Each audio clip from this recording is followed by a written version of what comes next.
Hi everyone. Machine learning சீரீஸில் இன்றைக்கி நாம் பார்க்க போகிற topic training data versus test data.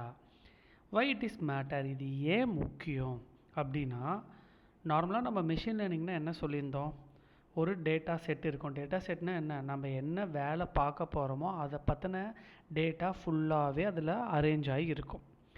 அதிலிருந்து இந்த மிஷின் லேர்னிங் மாடலுங்கிறது ஒரு மேத்தமேட்டிக்ஸ். அது என்ன பண்ணும், ஒரு பேட்டர்னை லேர்ன் பண்ணும். இல்லை, இதில் இருக்க எல்லா டேட்டாவில் இருக்க ஒரு பேட்டர்னுங்கிறது ஒரு ரிலேஷன்ஷிப். ஸோ அந்த ரிலேஷன்ஷிப்பை லேர்ன் பண்ணிக்கிட்டு அந்த மாடலை நம்ம எவாலுவேட் பண்ணுறதுக்கு டெஸ்ட் டேட்டா யூஸ் பண்ணுவோம். ஸோ இதுதான் மிஷின் லேர்னிங். அப்போ ட்ரெயினிங் டெஸ்டிங் எதுக்காக பிரிக்கிறோம் அப்படின்னா, இப்போ ட்ரெயினிங்கில் இருக்க டேட்டா வந்து எந்த டேட்டா வச்செல்லாம் அது லேர்ன் பண்ணிச்சோ அந்த டேட்டா டெஸ்ட் டேட்டாவில் இருக்காது. பட் அது மாதிரியான சிமிலர் டேட்டா தான் இருக்கும்.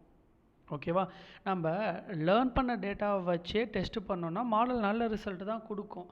ஸோ அதோட சிமிலர் டேட்டாவை தான் நம்ம டெஸ்ட் டேட்டாவில் கொடுக்கணும். ஓகேங்களா, ஸோ அதுதான் வந்து இந்த training data versus test data.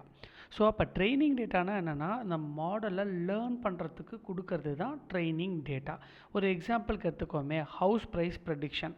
அப்போனா ப்ரீவியஸாக ஒரு லொக்கேஷனில் 3 BHKவோட ரெண்ட் என்ன, 2 BHKவோட ரெண்ட் என்ன, அது எந்த லொக்கேஷனில் அமைஞ்சிருக்கு, எவ்வளோ ஸ்கொயர் ஃபீட்டு, இது எல்லாமே லேர்ன் பண்ணி புதுசாக நீ ஒரு ஸ்கொயர் ஃபீட் கொடுக்குற, இத்தனை பெட்ரூம் கொடுக்குறன்னா இந்த ப்ரைஸு இந்த லொக்கேஷனுக்கு இருக்குன்றதை கண்டுபிடிக்கிறாங்க.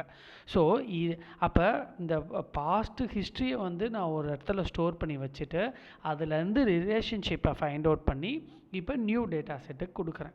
ஸோ இதுதான் training and test data. So ஒரு மாடலோட பெர்ஃபார்மன்ஸை நம்ம டெஸ்ட் டேட்டாவில் தான் எவாலுவேட் பண்ண முடியும். ஓகே, ஏன்னா அந்த டேட்டாவை அதுக்கு முன்னாடி அது பார்த்ததே இல்லை.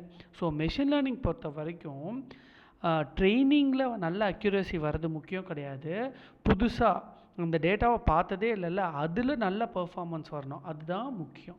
ஸோ ஒன் லைனரில் சொல்லணுன்னா, ட்ரெயினிங் டேட்டானா ட்ரெயின் டு லேர்ன். ஆனால் டெஸ்ட் டேட்டா வச்சு தான் நம்மளால் என்ன பண்ண முடியும், எவாலுவேட் பண்ண முடியும். ஸோ இதோடைய ரேஷியோ என்ன நம்ம எடுத்துக்கலாம் அப்படின்னு பார்த்தீங்கன்னா, ஒரு சின்ன டேட்டா செட்டாக இருந்துச்சுன்னா 80-20, 80% ட்ரெயினிங்க்கும் 20% டெஸ்டிங்க்கும், இல்லைனா 90-10 கூட எடுத்துக்கலாம். But it is very rare. Larger data செட்டுக்கு 70-30 எடுத்துருக்கலாம். ஓகே, ஸோ என்னுடைய மிஷின் லேர்னிங் சீரிஸ் உங்களுக்கு பிடிக்கும்னு நினைக்கிறேன். ஹோப் உங்களுடைய சப்போர்ட்டை கொடுங்க. தேங்க்யூ.